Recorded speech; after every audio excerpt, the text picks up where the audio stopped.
Дэлхийн 8 тэрбум орчим хүн жил бүр нийт 300 сая тонн махан бүтээгдэхүүнийг хоол хүнсэндээ хэрэглэдэг гэдгийг та мэдэх үү?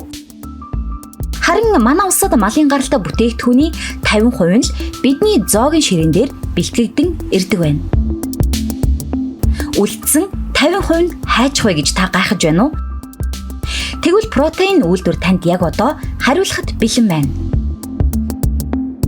Олон зуун жилийн өмнө малын гаралтай хаягдлыг боловсруулах үйлдвэрүүд нээгдснээр бидний хүнсний хэрэглэнээс гарсан хаягдлуудыг хөрсөнд болж устгадаг уламжлалт аргыг халж байгаль экологид үзүүлэх сөрөг нөлөөллийг буруулсан юм.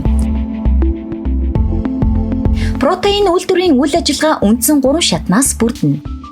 Нэгдүгээр шат түүхийн эдийг цуглуулах, бид малд хөөрөх, мах боловсруулах үйлдвэрүүд хүнсний захуудаас гарч буй хүнсний бус органик хаягдлуудыг цуглуулan түүхийн эдээ бэлтгэдэг. Монгол улсын хэмжээнд жил бүр 400 мянган тонн малын гаралтай хүнсний бус хаягдал гардаг бөгөөд хөрсөнд булагдаж байгаль экологийг дороотуулсаар ирсэн юм. Харин протеин үйлдвэр нээгдснээр жил бүр 30 мянган тонн хаягдал боловсруулалтанд орж нэмүртэг шингэсэн бүтээгдэхүүн болон эдийн засгийн эргэлтэнд орж байна. Хоёрдугаар шат боловсруулах. Товчхон хэлбэл энд цуглуулсан органик хаягдлуудыг буталж өндөр температурт халааж чийгийг уушуулж үүний дараагаар материалыг хадуу хэсэг болгон тос болгон ангилж олон төрлийн бүтээгдэхүүн үйлдвэрлэлийн чухал орц болох малын гаралтай тос, уургийн өндөр агуулмж бүхий мах ясны гурил гарган авч байна. Сүүлийн 3 дугаар шат бол бүтээгдэхүүнүүдэд үйлдвэрлэгчдэд нийлүүлэх шат юм.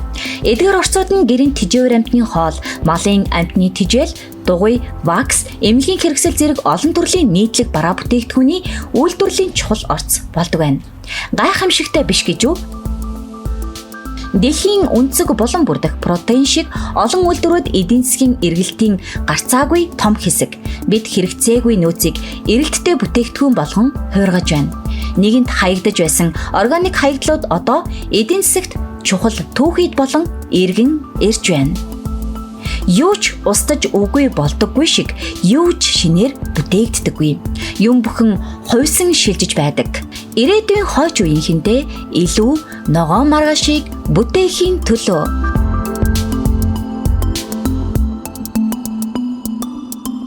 Протеин ясны үйлдвэр.